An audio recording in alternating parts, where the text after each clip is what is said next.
میں کون ہوں، خودی کیا ہے، نفس کیا ہے۔ اپنی پہچان کے لیے جب ہم قرآن مجید سے مدد لیتے ہیں تو اللہ نے دو طرح کے دشمنوں کا ذکر کیا ہے، جن میں سے ایک شیطان اور دوسرا نفس انسان ہے۔ شیطان کھلا اور نفس چھپا ہوا دشمن ہے۔ شیطان کے بارے میں علم عام ہے، لیکن نفس کا علم دشوار اور پوشیدہ رہا ہے۔ قرآن کریم میں انتہائی شدت کے ساتھ نفس کے تزکیہ کا حکم دیا گیا ہے۔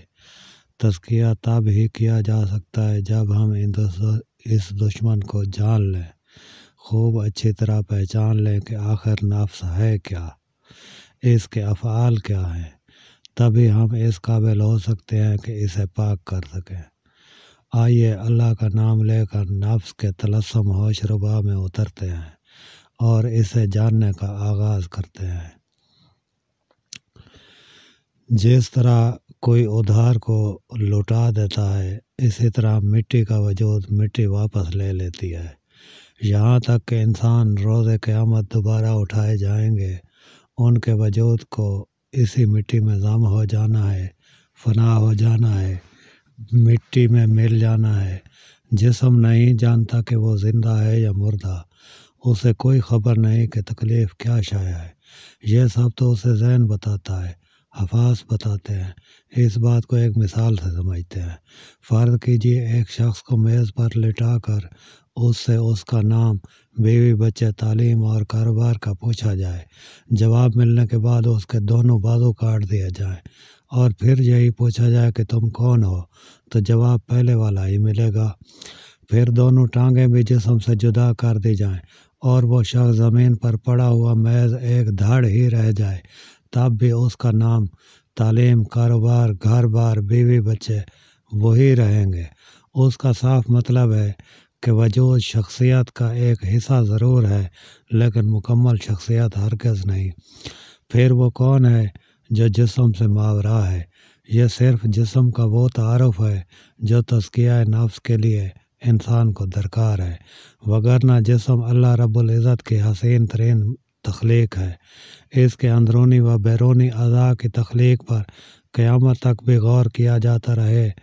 آج سے تقریباً 30 سال پہلے جا کر دیکھیں کہ سائنس اس جسم کو اتنا کم جانتی تھی کہ ہر بیماری کے لیے صرف ایک ہی ڈاکٹر ہوا کرتا تھا، لیکن پھر انسان کو احساس ہوا کہ یہ اتنا آسان نہیں ہے، تو ہر عضو کی اسپیشلائزیشن کا دور شروع ہوا، حتیٰ کہ دانتوں کے لیے 7 سال کی طبی تعلیم لازم قرار پائی۔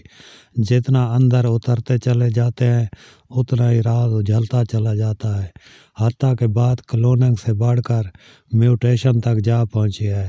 جسم کو رہے تو کبھی بھی یہ پتہ نہ چل پائے گا کہ یہ آخر ہے کیا۔ قیامت پڑھا جاتا رہے گا، قیامت تک پڑھا جاتا رہے گا۔ بنیادی طور پر نفس کے 3 حصے ہوتے ہیں: جسم، حواس خمسہ اور ذہن۔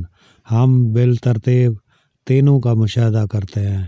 جسم ایک رونمائی ہے ہر جاندار کا، وجود اس کے جسم کا ساتھ ہے۔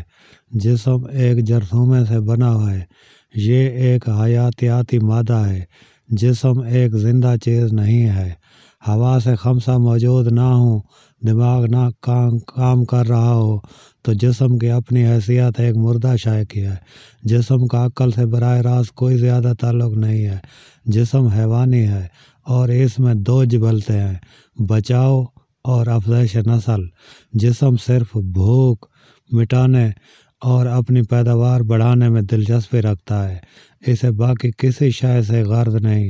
گو کہ انسانی جسم اپنی بناوٹ اور نفاست کے اعتبار سے تمام حیوانی اجسام میں اعلیٰ وجود رکھتا ہے، لیکن پھر بھی یہ ایک اٹل حقیقت ہے کہ بنیادی طور پر حیوان اور انسان کے جسم میں حیاتیاتی اعتبار سے کوئی زیادہ فرق موجود نہیں۔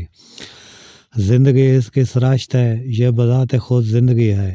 اسے اس دنیا میں بچنے کے لیے خوراک چاہیے، اور یہی اس کی اولین ترجیح ہے۔ بھوک مٹانے کے بعد یہ خود کو ابدی کرنا چاہتا ہے، لازوال ہونا چاہتا ہے۔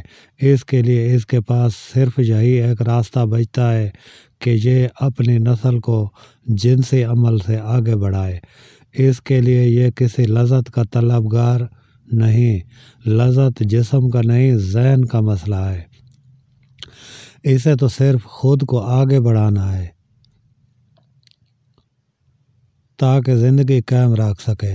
یہی اس کی عقل ہے اور اتنا ہی اس کا مقدر ہے۔ یہ مٹی سے بنا ہے۔ انسان کو اسی دنیا میں ایک لباس کی صورت عطا کیا جاتا ہے، ایک ایسا لباس جو انسان کا اپنا نہیں بلکہ اس زمین کا بنا ہوا ہے، اس مزید زمین کا ہے۔ وجود اس دھرتی کا ہے جو موت کے وقت اسی دھرتی کو سونپ دیا جاتا ہے۔ جیسے اسی طرح حواس ہے کہ اپنی ایک الگ دنیا ہے جس کے اندر اپنے اسرار ہیں، اپنے کمالات۔ حواس سے بنیادی طور پر 5 ہوتے ہیں: دیکھنا، سننا، سونگھنا، محسوس کرنا اور چھونا۔ یہ جسم کے لیے سینسر کا کام سر انجام دیتے ہیں، معلومات اکٹھی کرتے ہیں اور دماغ کو پہنچاتے ہیں۔ ان کا اصل کام جسم اور ذہن سے مل کر خواہش کو جنم دینا ہے۔ اس پر آگے بات ہوگی۔ حواس کو کام کرنے کے لیے مخصوص اعضاء دیے گئے ہیں۔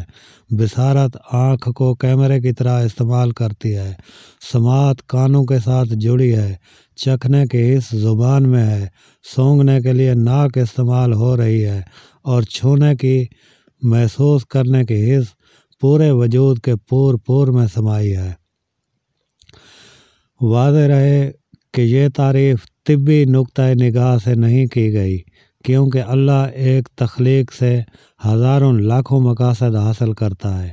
جیسے ناک صرف سونگھنے کے لیے نہیں ہے بلکہ سانس لینے اور نکالنے سمیت اس کے بے شمار کام ہیں۔ یہاں حواس کے بیان کا مقصد صرف اپنی پہچان کے لیے ہے۔ ہم گل میں سے جزو کو الگ کر رہے ہیں تاکہ جو ایک نظر آ رہا ہے حقیقت میں وہ کیا ہے یہ جان سکیں۔ حواس کے پاس بھی اپنا کوئی علم نہیں ہے۔ ذہن کے بغیر حواس کے پاس جو معلومات ہیں وہ کسی کام کی نہیں ہیں۔ ایک نظر ذہن کو بھی دیکھتے ہیں۔ موضوع کی مناسبت سے سر دست صرف اتنا سمجھ لینا کافی ہے کہ ذہن جسم انسانی میں یادداشت کا مرکز و محور ہے۔ یہ ڈیٹا سینٹر ہے، تجزیہ کار ہے۔